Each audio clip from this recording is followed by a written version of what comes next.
সময় বড়ই পরিবর্তনশীল। কেরিয়ার যখন মধ্যগগনে, তখন কেন অভিনয় ছেড়ে দিয়েছিলেন অভিনেত্রী কিমি কাটকার? একাধিক নায়কের সঙ্গে পরকীয়া, অভিনয় ছেড়ে রাতারাতি বিদেশে পাড়ি দিয়েছিলেন বলিউডের টারজান গার্ল। অল্প সময়ের মধ্যেই অনুরাগী মহল তৈরি করে ফেলেছিলেন কিমি কাটকার। রাজ বাবার, রজনীকান্ত, অমিতাভ, জ্যাকি শ্রফ, গোবিন্দ, অনিল কাপুরের সঙ্গেও কাজ করেছেন তিনি। ৮০ দশকের মাঝামাঝি সময় পার্শ্ব চরিত্রে অভিনয়ের মাধ্যমে বলিউডে পা রাখেন তিনি। তারপর রাতারাতি জনপ্রিয় হয়ে উঠেছিলেন তিনি। কিন্তু হিন্দি ফিল্ম জগতের গোপন কথা প্রকাশ্যে নিয়ে আসার পরই তিনি অভিনয় ছেড়ে সরে যান। ১৯৬৫ সালে ১১ই ডিসেম্বর মুম্বাইতে জন্ম। আসল নাম নয়নতারা কাটকার। অভিনয় জগতে নামবার পর তিনি কিমি নামে পরিচিতি লাভ করেন। কিমির বাবা ছিলেন জুনিয়র আর্টিস্টদের সন্ধান করতেন এবং মা ছিলেন পোশাক শিল্পী হিসাবে কাজ করতেন। বাবা মা দুজনেই বলিউডের সঙ্গে যুক্ত থাকায় অভিনয়ের প্রতি তার আগ্রহ জন্মায়। পড়াশোনার বদলে তিনি মডেলিংয়ের দিকে মন দেন। ১৭ বছর বয়সেই মডেলিং জগতে পা রেখে এবং অল্প সময়ের মধ্যেই তিনি বেশ পরিচিতি লাভ করেন। বিভিন্ন নামী সংস্থা বিজ্ঞাপনের জন্য এবং অভিনয়ের জন্য প্রস্তাব দিতে শুরু করেন।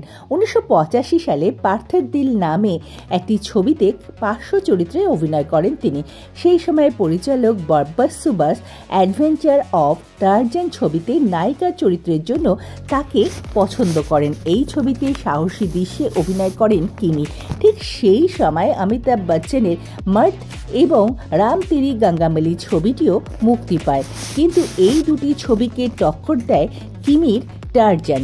কিমিকে দেখবার জন্য প্রেক্ষাগৃহে ভিড় সামলানো খুব দায় পড়ে গিয়েছিল তখন হলগুলোর। দর্শকরা তাকে দেখবার জন্য পাগল ছিল। তিনি টারজান গার্ল নামে পরিচিতি লাভ করেন। বলিউডে কানাঘুষো শোনা যায় সহ অভিনেতাদের সাথে তিনি পরকীয়াতে লিপ্ত হয়েছে, সম্পর্ক গড়ে তুলছেন। অনিল কাপুর ও জ্যাকি শ্রফ সেই সময় কিন্তু বিবাহিত ছিলেন। তিনি তাদের সঙ্গেও সম্পর্ক গড়ে তুলেছেন বলে শোনা গেছে। এমনকি মহেশ ব্যালের সঙ্গে নাকি তার গোপনে বাগদান পর্যন্ত সেরে ফেলেছিলেন কিমি কাটকার, এরকমই শোনা যায়।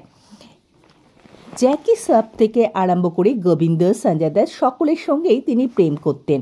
১৯৯১ সালে মুক্তি পায় হাম। মুকুল এস আনন্দের পরিচালিত অমিতাভ বচ্চনের বিপরীতে গানটির একটি দৃশ্যে অভিনয় করতে হয়েছিল কিমিকে। গান এবং এই দৃশ্য দুটোই খুব হিট হয়, কিন্তু ছবিতে অভিনয় করার সময় বেশ কিছু হেনস্থার শিকার হয়েছিলেন কিমি। ছবির গানের দৃশ্যের জন্য জুনিয়র আর্টিস্টের বদলে সাধারণ মানুষকে নেওয়া হয়েছিল, যারা শুটিংয়ে থাকাকালীন ভিড়ে থাকা মানুষগুলি অশ্লীলভাবে স্পর্শ করতে থাকে কিমিকে। একথা তিনি যখন পরিচালককে জানান, তিনি তাকে গুরুত্ব দেন না। তবে এই ছবি তাকে শীর্ষে পৌঁছে দিয়েছিল। স্বল্প পোশাকে অভিনয় করতে আপত্তি জানিয়েছিলেন তিনি বহুবার, কিন্তু চরিত্রের প্রয়োজনে তাকে স্বল্প পোশাকেই অভিনয় করতে হতো। এরপর একটি ছবিতে তিনি শুটিং করবার সময় অসাবধানতা বশত তার পোশাক খুলে যায়। সেই অবস্থায় শুটিং করা হয়। একাধিক এমনকি সিনেমা থেকে সেই দৃশ্যটা বাদ দেওয়ার জন্য কিমি বারবার অনুরোধ করে। কিমির বাবা মাও অনুরোধ করে, কিন্তু পরিচালক তাতে রাজি হয় না। বাধ্য হয়ে তারা আদালতের দ্বারস্থ হয়।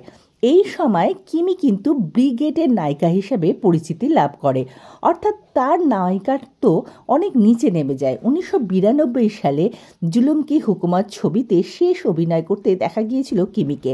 তারপর তিনি আলোকচিত্র ও বিজ্ঞাপন প্রযোজক শান্তনু সেরাইকে বিয়ে করেন এবং তার একটি পুত্র সন্তান জন্ম দেয়। পুত্রের অসুস্থতার কারণে তারা অস্ট্রেলিয়ায় চলে যায় এবং তারপর তিনি আর কখনো অভিনয় জগতে ফিরে আসেননি এবং তিনি অভিনয় করতে ইচ্ছুকও নয় বলে জানা গিয়েছে।